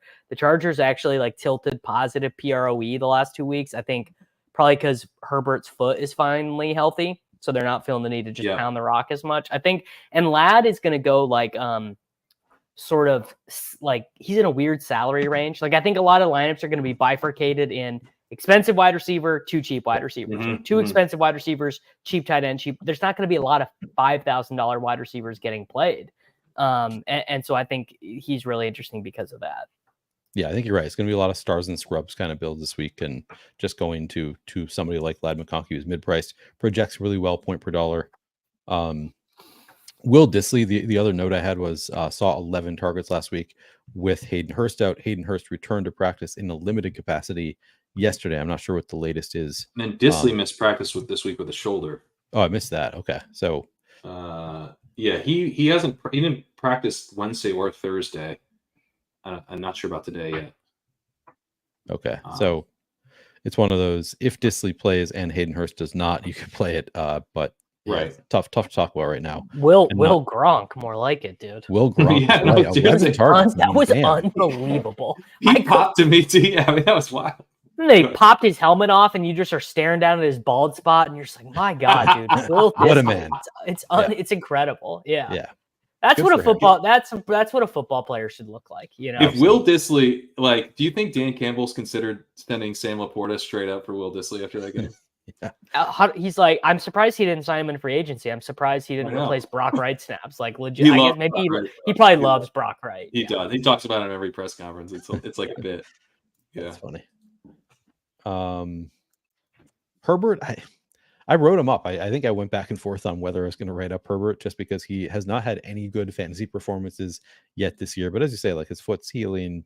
I wrote up so many of his pass catchers. I was like, I guess I should write up Justin Herbert. I don't know. Do you guys have any interest? 5,400. There's a lot of cheap quarterbacks this week. I know. If I thought he would run a smidge, yeah. Like if I thought I could get 44 rushing yards out of him somehow, maybe. But like, Bo Nix is just going to score more points than him. I don't like it. You don't like it. No one likes it. But you know, it is what it is. It is. It is what it is. All right. Next game up. I think Pat, you alluded to liking this game environment. The Bills at the Seahawks. I need to note just up front, Dalton Kincaid minimum priced on FanDuel. He's $4,000 on FanDuel. Whoa. So we mostly talk about DraftKings pricing, but like they just mispriced Dalton Kincaid on FanDuel. This is another one. So I've mentioned it multiple times. Like the highest implied team totals on the slate. The Bills, I guess, are the 8th highest on the slate. 25.25 implied team total. The Seahawks implied team total 22.25 is 18th best on the slate. Pat, we'll get back on track, and I'll go back to Pat for this one. But you said you like the game environment. Do you like specific plays from this Bills Seahawks game? I think Jake Bobo is definitely in play at 3,300. He is. You guys know. If I told you, I wrote him up. Green, if I told you when JSN was a rookie that in week 8 of his sophomore season, DK Metcalf would be out and you would lead the Seattle Seahawks DFS bit on this program with Jake Bobo ahead of JSN, what would you have told yourself? It would have been, it's over. Yeah, you might as well go do something else. That right there is the most Jover thing. I mean, Corain did it, not me. Corain just Jover JSN by association. Very sad. It's all very sad. I'll tell you what, halfway through last season, though, if you told me I was going to lead the Week 8 segment the following season with Jake Bobo, I'd be like, yeah, sounds about right. Sense. Yeah. Of course. Jake Bobo was out there catching passes instead of JSN. It was driving me nuts. Super small sample for him, but he's actually like gotten, the thing that jumps out to me is he's actually gotten some first street targets this year, which is like kind of strange, for a guy who doesn't really play. But he's involved a little bit when on the field, and it's a week where other people are going to be punting at wide receiver, and this is a punt that I think is pretty solid. You get a team that has been very willing to pass at times, a little less willing over the last 2 weeks, but they've been in a season where we've not gotten a lot of aggressive pass rate over expected from most teams consistently. The Seahawks had a really nice stretch, like weeks 2 through 5. They went 12, 9, 9, and 12. That's pretty sweet in 2024. I think Kenneth Walker is a really, really strong play at 7,800. I could see them kind of sort of building the game plan around Walker, even though they are tilted to the pass, because Walker has been involved as a receiver very consistently this season. He's got a 14% target share, 23% targets per route run. He's more of a runner, but he's going to get involved in the receiving game. So if you're betting on this game to kind of shoot out, I think Walker can definitely be a part of that. I probably like Lockett a little bit more than JSN for the $500 in savings that you get. A little bit more of the downfield guy. So the Metcalf role kind of shifts things a bit more to Lockett than JSN, I would say. JSN also has not been very good this year, frankly. So that's probably my preference of the receivers. And then Kincaid at 4,900 on DraftKings is interesting. Obviously, if he's min priced on FanDuel, that's nuts. But I keep noting, Kincaid's he's 70% route participation for the season, but he was checked for that concussion, right? And then they got blown out by the Ravens. So that we all kind of freaked out a little bit about his part-time role. But he's had 74% plus route participation in 4 of 6 games, and he's hit that mark in each of the last 3. This is not a split role with Knox. He's the starter. He's at 1.72 yards per route run. Open score, 61st percentile, totally fine. Targets per route run, 23%. That's 89th percentile. 91st percentile among tight ends and target share at 21%. Like, the Bills aren't passing as much as we wanted is the main thing. Like, that's really what it is. Amari Cooper was in the 30s in route participation last week. He'd probably be in like the 60s this week. But he's not going to be in the 90s, I don't think. That would be kind of shocking. Sound like it, yeah. Yeah, so he's going to get volume. Dalton Kincaid is a good bet to get a decent chunk of the volume here. And if this game is a competitive match where they're pushing each other, where both offenses are pushing each other, then I think Kincaid could be a really strong play here. Yeah, I think Kincaid and projects for a really low ownership on DraftKings also. So he's going to get ownership obviously on FanDuel where his min price, but it's it doesn't look like he projects that well, but I'm kind of willing to IKB that a little bit. Me too. Yeah. Davis, you like anything else? See it any differently for this game? Dalton Kincaid sucks, dude. Love it. All right, clip it. I'm giving JSN one more. Davis, would you mind tweeting that? Yeah, right. Yeah, sure. Could you tweet it at like 1:30 Eastern? Except for I didn't actually draft Kincaid in best ball, so I'd actually rather. If Kincaid scores a touchdown, Liam is like gonna fly to my house, so yeah. I'll have to deal with the ramifications there. No, Jason had 16 targets in week 2, and that is my logic for playing him this week. Is that like when they decided to design the passing game around him because Christian Gonzalez was erasing Metcalf, he had a good fantasy game. On DraftKings, at least full PPR. Yeah, that's fair. So, that's fair. Like, what is if you are oh shit, I'm forgetting Ryan Grubb. If you're Ryan Grubb this week and you're like, okay, we don't have Metcalf, I got to design a passing game, I got to try and keep Geno upright. Like, what am I gonna do? Am I throwing moonballs to Lockett? Am I building it around Bobo? What's Noah Fant doing? It's like, no, I'm just gonna try and get JSN like a bunch of quick hitters and let him get some screens and let him move after the catch. That's kind of my thought. That's pretty convincing. Yeah, I like that take. I think what you're really doing is you're loading up Kenneth Walker with touches. Can you get away with that if Buffalo? I guess Buffalo doesn't really pull this away Buffalo from team. You maybe can. Yeah. This feels more like the Seahawks and the Lions playing each other than what we would think of as the Seahawks and the Bills. And the Seahawks and the Lions, have had some really big, high-scoring games, but it's tended to be with balanced attacks or even run first attacks by both sides. Yeah, you're right. Kenneth Walker also, he's 7,800 on DraftKings. He's also 7,800 on FanDuel, which is a better price on FanDuel. He's been FanDuel. He played. I have no idea what we just did with the on FanDuel. Is that like a reference to something or just? That's David Kitchen, I believe. My man does not watch the Soulcast. I'm sorry.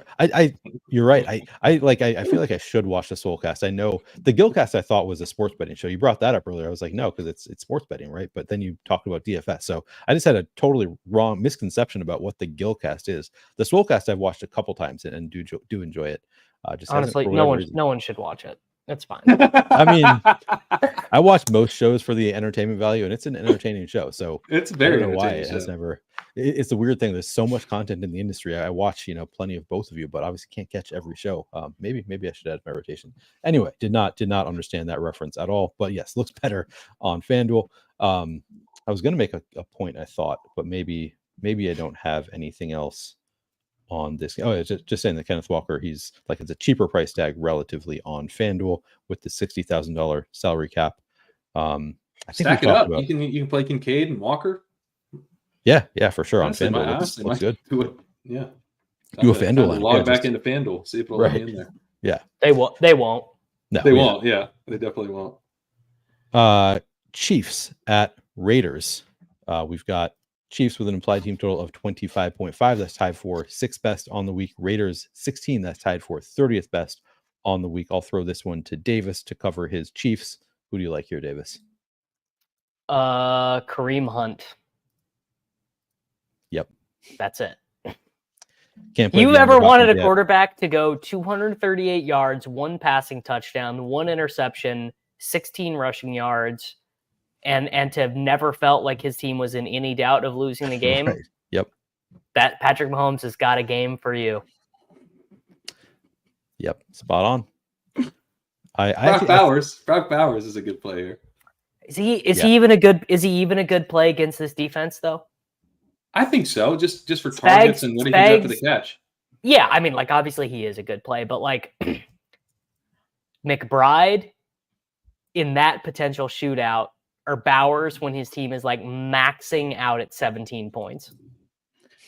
With the salary included, then McBride is probably the better play. But I mean, obviously, I'm not saying Bowers is a bad play, but like I know that Spagnuolo is like sitting in his den of misery right now, just being like, I'm gonna make Brock Bowers wish he didn't get drafted. Like I'm gonna put this dude in such a hell cycle and make Alex Bachman beat me this week. You know, it's gonna be. And here's the thing. I would love to be wrong about all this stuff with the Chiefs. Like, you know, and Antonio Pierce went on a bunch of podcasts this offseason and said, oh yeah, we're playing Jordan rules on Mahomes. We're going to beat him up. We have the secret to beating them. They brought a Kermit Mahomes doll to practice and made social media videos of it. I would love for Mahomes to wake up on Sunday morning and say, you know what? We're just going to put up a 50 ball. But I just don't think they will. Maybe you'll get one spicy play. Maybe there'll be one like Kelsey lateral to Worthy play that is like that they show like we could put 50 on you if we wanted, so you better be careful. But that is like best case scenario. You better quietly lose, or we'll put up. You better quietly lose without hurting our quarterback. Yourself. Yeah. Bowers 36 targets over the past 3 weeks. So I mean, it's even against the Chiefs, like just the volume is so good, hard to ignore that. Kelsey pretty strong volume without Rashee Rice, 24 targets over the past 3 games. So I think Kelsey also playable. I agree. But Kareem Hunt really probably the biggest priority from this game. Man, did not see this coming. Just like the Chiefs signed him, and I was like, that might affect my Samaje Perine bags. But no, it affects them. It affects them. I mean, go back in the sliding glass doors where Steele never fumbles. I'm not certain it does to the same degree. Yeah. It's not just that Hunt is a really good play, which he is. It's that the Chiefs defense is a good play too. Hunt and the Chiefs defense. Like, how is this the stack? Davis, imagine that I came to you ahead of this season and said, you could have saved me a lot of money. Crane, let me tell you, you could have saved me a lot of money. Imagine my advance rate if you just remove Mahomes. I'm not even asking you to remove Rashee or Hollywood or anyone, just Mahomes. just Mahomes. You go, well, I don't have much Mahomes, and it's not, my advance rate also sucks, so it might not do much. But DeAndre Hopkins just got traded here. You know, we're getting the Raiders, and somehow Kareem Hunt and the Chiefs is the stack. And it's a pretty good stack.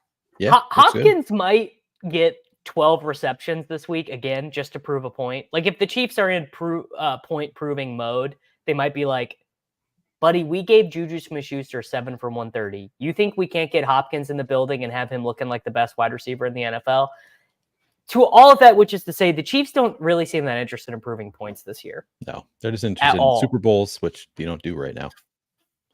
Yeah. Yeah, that's not them winning the Super Bowl last year, really one of the worst things to happen to me.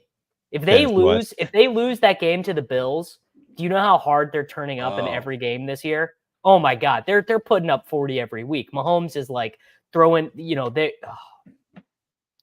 have Amari Cooper. I'll tell you what, they have Amari Cooper on this team instead of DeAndre Hopkins if they lose that game to the Bills. I love it. Davis is a Chiefs fan, and the worst thing that happened to him was the Chiefs winning the Super Bowl. Love that.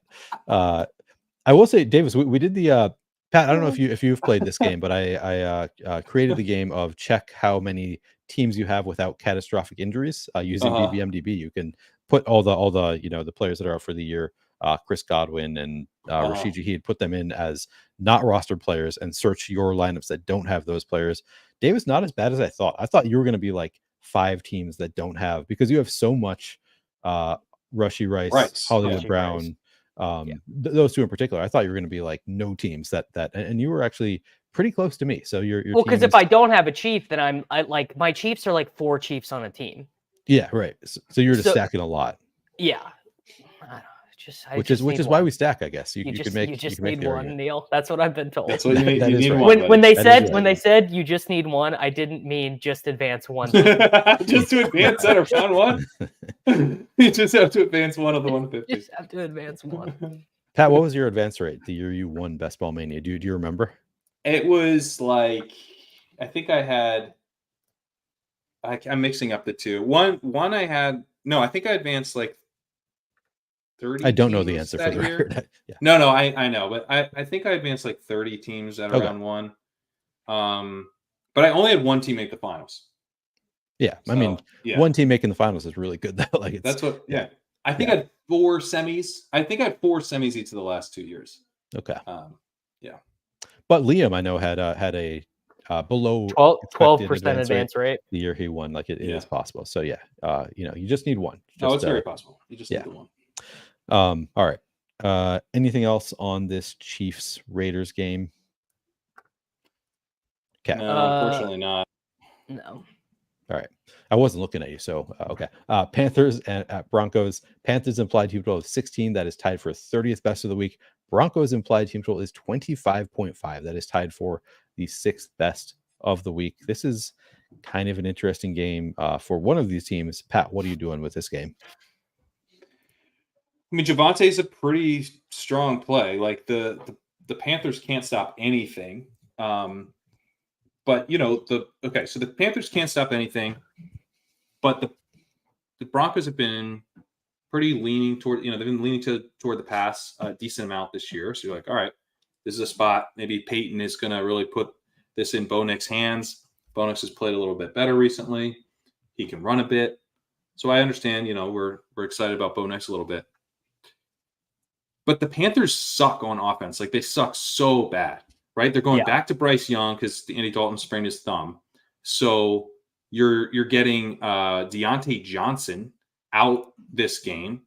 So what? So, like, what do we do? Like, who's even catching passes? Like, this is just a disaster on the Panthers side. They're going to just, Chuba Hubbard's going to get loaded up with carries and then they're going to punt. So are we really, like, getting the volume from the Broncos? Like, I think Javonte might be better set up here than Nix ultimately, because the second half could just be them running the ball. They could be up by a bunch and they just salt it away. No issue that. I think Nix is like the cash game quarterback. I think this week probably cash game lock. But yeah, I could definitely see that being the case, that he just doesn't have a ton of volume. Javonte looks pretty good. Yeah. The problem is he can get there in one half. The problem with my take is that it might take one half for him to be a great player. But he can get there in a way that's like good for cash, but not what you need for tournaments in one half. Right. Like, he's not going to put up 30 in one half. So he's not going to bring anyone with him. Also that. Right. Davis, what do you like anything from the Broncos? Yeah, Javonte is like, this is the issue. There are so many good $6,000 running backs. Like, pick the winner of Javonte, A-Chain, Connor. Without Rachaad White. No Rachaad. There's just a bunch right there, and it's like, well, you better get that right. That's what the week comes down to, probably, is getting the right 2 or 3 of those guys. Yeah. Cortland Sutton, I wrote up so I had Nix and Javonte as targets. I think that they are playable, but it is a little bit tough with Nix getting so much ownership. Both probably make it into my cash lineup, Nix and Javonte. And then Cortland Sutton I wrote up as an MME play. I'm not playing Nix in a tournament unstacked, so then it would be Cortland Sutton probably just where I go if I am playing Bo Nix in a tournament. Probably not going to like Devon Vele. Do you guys, if you were playing you wouldn't do Franklin? 4,100 is tough with other cheap, appealing options. Could be a pivot. Could be the low end pivot. I thought about doing it with Franklin. He just didn't project well enough. Which I don't know. It's debatable. I think it's Did the close. projections know about the shower narrative? Did no one? That's a good point. Did no one tell them that they attended college together? Yeah. No, it's a valid point. Maybe Franklin. I guess you could consider it. You know what's so funny is when I was writing up Franklin, I was looking at his yards per route because he's got a 24% targets per route run. Pretty nice. Yeah. Yards per route run, though, is 1.29. I'm like, yeah, he's going to get targets, but like he's not doing anything with. Then you look at Sutton, he's at 1.19. Franklin's actually been more efficient than Sutton. It's just that Sutton's going to run like 90% of the routes and Franklin's going to run like 70% of the routes. So, but, you know, I don't know. I wanted to play Franklin. I really did. I was hoping he'd be like 36 and he's 41. I probably don't play it at that price. Yeah, me neither, probably. I mean, it is like you think about it, like the volume times efficiency equation. It's like, well, if the volume is there for these guys, the efficiency should get better against the Panthers. So you could make a case for it. I did not write him up, but yeah, I think that's a good note on Franklin. He's at least somebody to consider. I don't think anybody's playing anything from the Panthers with Bryce Young at quarterback. Anything else from this game? No. Well, Denver defense is actually a great spend. Denver defense could get like 25. Yeah, just crush Bryce Young. They're a really good defense against a terrible offense. Yeah, it's a good call out. Bears at Commanders. Bears implied team total of 23 is tied for 15th best on the week. Commanders implied team total of 20.5, tied for 23rd best on the week. When I did my write-up, I was assuming that Marcus Mariota is getting the start. Sounds like there is at least a possibility of Jaden Daniels actually getting the start in this game, which would be kind of surprising to me, but it's possible. We've been attacking the Commanders defense in terms of like schedule adjusted stuff. They don't look quite as bad as I think of them as being, at least against quarterbacks. Dan Quinn is just a really good defensive coach, even though his defensive personnel is bad. But yeah, I think this is a Caleb week. I think this is Caleb, DJ Moore. DJ Moore seems like a very, very strong play. Yeah, DJ Moore, somebody that I wrote up as a target. Caleb and DJ Moore. To me, that is the stack also that I am targeting here. DeAndre Swift projects really well. Point per, he's another one, 6,200. Like, even though I'm not a huge believer in Swift, like he's had a pretty strong role for the Bears. Now he meets a pretty strong opportunity against the Commanders. So I think DeAndre Swift is in play. Marcus Mariota, I'm probably not playing any Mariota because I don't like the stacks. The Bears defense is just so good that I don't think I get there, but I wrote him up because people might play him in cash. I don't know. Pat, what do you like from this game? I like the Caleb call. This is, it's a situation where we've seen Caleb really, really improve over the season, just like in a hilariously consistent way. Like every week he just gets better. And it's never that clean. It's like it always bounces around. Not with him. Every week, better efficiency. I do like playing it through DJ Moore, the most of everybody. If Rome was cheaper, I would be pretty interested in him because you get the narrative coming out of the bye. They get him more involved. But you also have a narrative, I think, with DJ Moore that his first read target rate's been like weirdly low. And just making it a point to get DJ Moore the ball more this week would be just such a logical thing to have in place coming out of the bye. Get a good matchup. I do like the DeAndre Swift call as well. I'm kind of a Swift hater, but he's played better than Roschon Johnson. And so that's enough, There's no real threat. He's going to get 65% of the snaps. He's involved in the receiving game. I think the Bears will put up points. They'll probably control the game if Mariota's playing, which I think he will. And so Swift is also a good play. Pat, I think I need you to tell me that they used the bye to figure out that Khalil Herbert is their best running back. Can you tell me that, please? I really wish that was the case, but no, that they didn't do that. I don't know what's going on. They hate Khalil Herbert for some reason. They do. He's my highest exposed player in best ball, and he's good. Roschon's just a good player, man. Roschon is like Brock Wright, brother. He's gonna get what's blocked. Yeah, he played as much as Brock Wright. That would be great. Have Brock Wright's snap share, please. How many hours of podcasting did we do about Roschon Johnson last year, Pat? Just hours of Roschon Johnson talk. Yeah. I was out on him because I was like, no, Khalil Herbert is just better. Like he's going to win that RB2 role. So that's not going well. But hopefully Khalil Herbert gets traded. We can all win. All right. I don't think we have anything else on this Bears Commanders game. Commanders, nothing really great there. Final game of the slate is the FanDuel only game is Cowboys at 49ers. The prices are such that I don't think we need to talk too much about this game. CeeDee Lamb, 9,100, kind of always in play. I wrote him up as an MME play. Ricky Pearsall, 5,200 on FanDuel with Brandon Ayuk out. If Deebo Samuel ends up being out, which he returned to practice, he has pneumonia, though. I think there's a possibility he misses. Maybe Pearsall at 5,200 on FanDuel is sort of in play regardless. I don't think you guys play a ton of FanDuel, but do you have any general thoughts on Cowboys and 49ers, Davis? Well, I just have a general FanDuel thought, which is that Dalton Kincaid at $4,000 is not in raw optimals, which I just found shocking.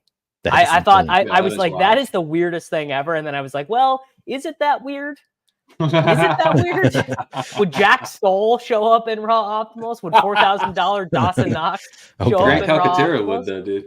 But no, it's kind of an interesting thing. Like if you check Sunday morning and your optimizer of choice doesn't have him in, that means his ownership is actually going to be far lower than what it should be. So there's like a little bit of an angle to be played there. Yeah, no, that is good note on. That's so funny that he's at 4,000, not in optimal. It's because Njoku is super cheap and projects for like a lot. And K-Dot, I assume, projects pretty well also. Yeah. But I think Njoku, I mean, I don't have it in front of me, but I think he's like 5,300, 5,400, something like that on FanDuel, and projects for like 4 more points. Yeah. So that kind of makes sense. All right. So I think that does it for the game. What's Mason on FanDuel? I want to say like 9,100. Let me double check that. He's like super expensive. Also like questionable right now. So I didn't end up writing him up. Let's see. 8,900 on FanDuel, which a little bit too much for me. It's like borderline playable. Is Deontay Johnson getting traded? Maybe. I think that's there's a possibility. I know Dave Canales was actually asked. I haven't actually listened to the clip, but he was asked specifically if that is part of what's going on with Deontay Johnson. All right, so we've done the game by game. So let's try to tie a bow and I try to figure out who are our favorite plays here, and we'll do favorite stacks, and then after that, I will ask you the question of the sub 5% guy that you like or guys that you like on this slate. Let's start with the stacks though. So who are some of our favorite stacks on this slate?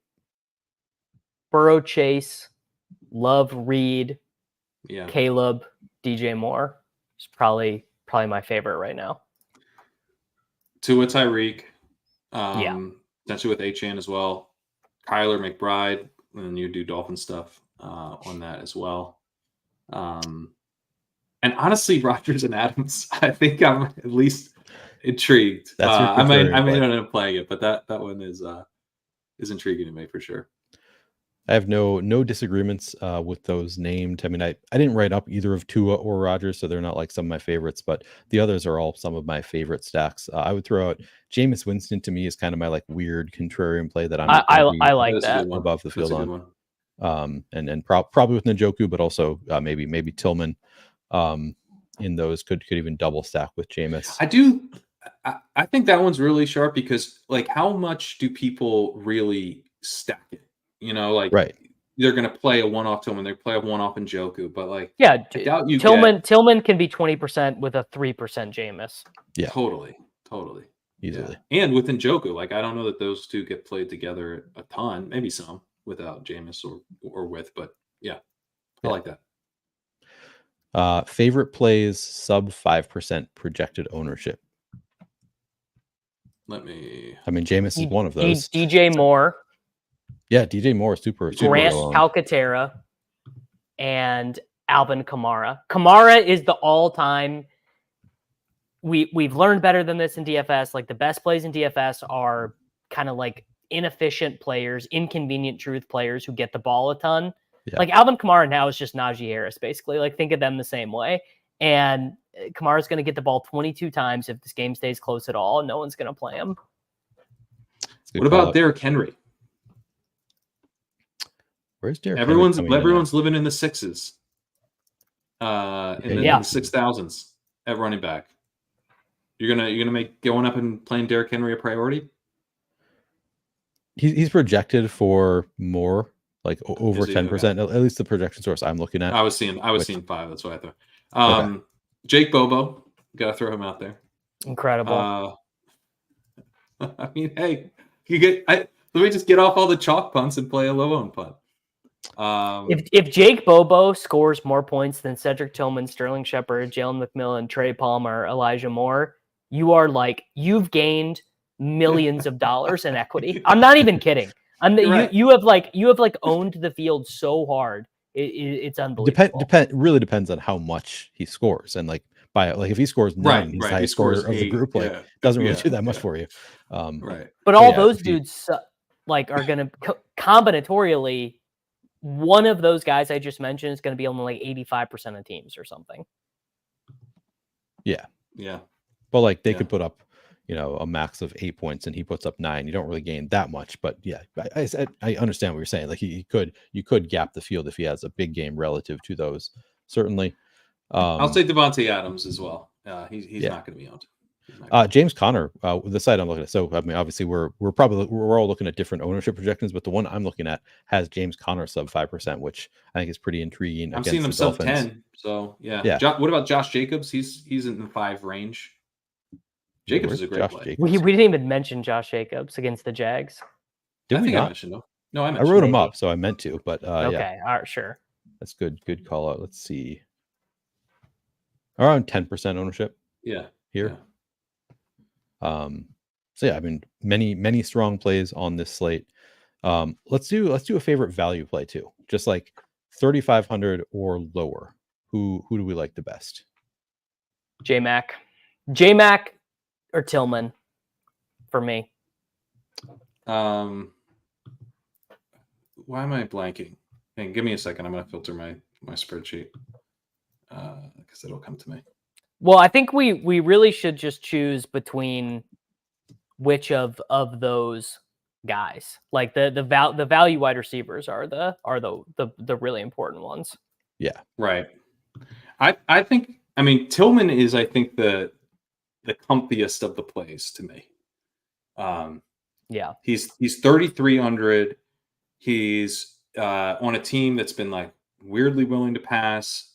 I think they get a quarterback upgrade with Jameis here. I mean, Watson has been playing so bad. I mean, you get a quarterback upgrade relative to what Watson was delivering. I think that's this is true, right? Yeah. So, and it's part of a game environment where they should need to pass as well. And then Tillman playing outside wide receiver, which Elijah Moore does not do. He's a slot. So his playing time looks pretty locked in as well. He'll be more owned than the Bobo, which is why I was throwing that out there. But I think he's the comfiest of them. I just realized that just for this last portion of the show, I had moved over to FanDuel, so I was looking at ownership there. So things that I said about ownership may have been wrong for the DraftKings conversation we're having. Then everything I said was really sharp. Then it was. You were spot on. I like the Tillman call out. I'm definitely pretty intrigued by. I mean, I mentioned as my favorite stack, so obviously I'm gonna like some Tillman. Where's the ownership coming in at on Tillman? Kind of curious about that. It doesn't look too terribly high. Just a little over 10%. Yeah, seems. Yeah. So he's probably my favorite, all things considered. I mean, Trey Palmer's right there in terms of ownership. But because I'm going to be playing some contrarian Jameis, I think I'll probably lean into Tillman a little bit. McMillan obviously feels pretty great. Some of the coach week has been pretty positive with Jalen McMillan as well. But I'll go with Tillman just because I'm already doing the Jameis stack. I like the price on Tillman. But yeah, a lot of pretty strong value plays there.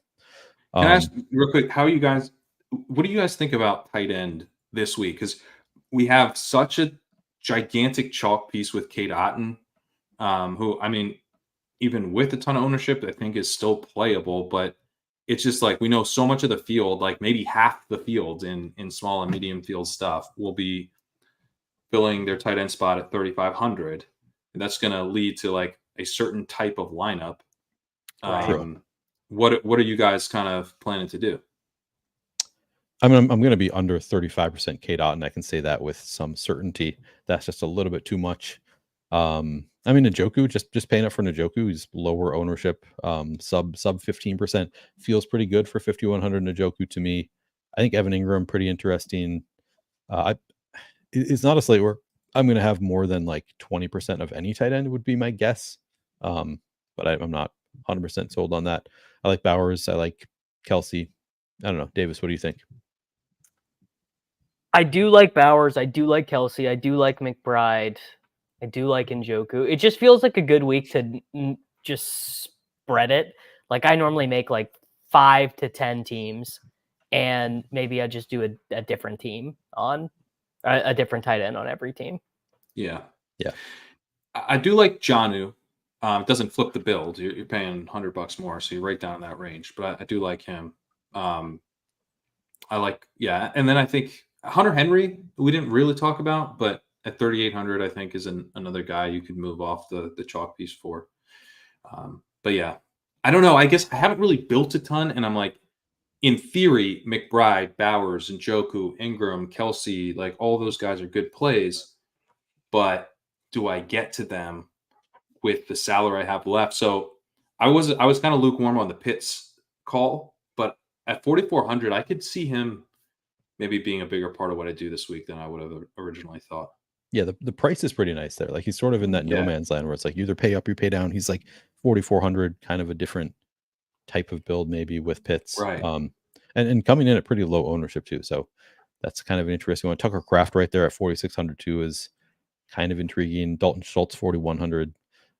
Yeah, I kind of feel like I don't have a strong stance on tight end because I like across the spectrum of salaries. I have like guys that I like in all of them. So I don't really know exactly what I'm doing yet.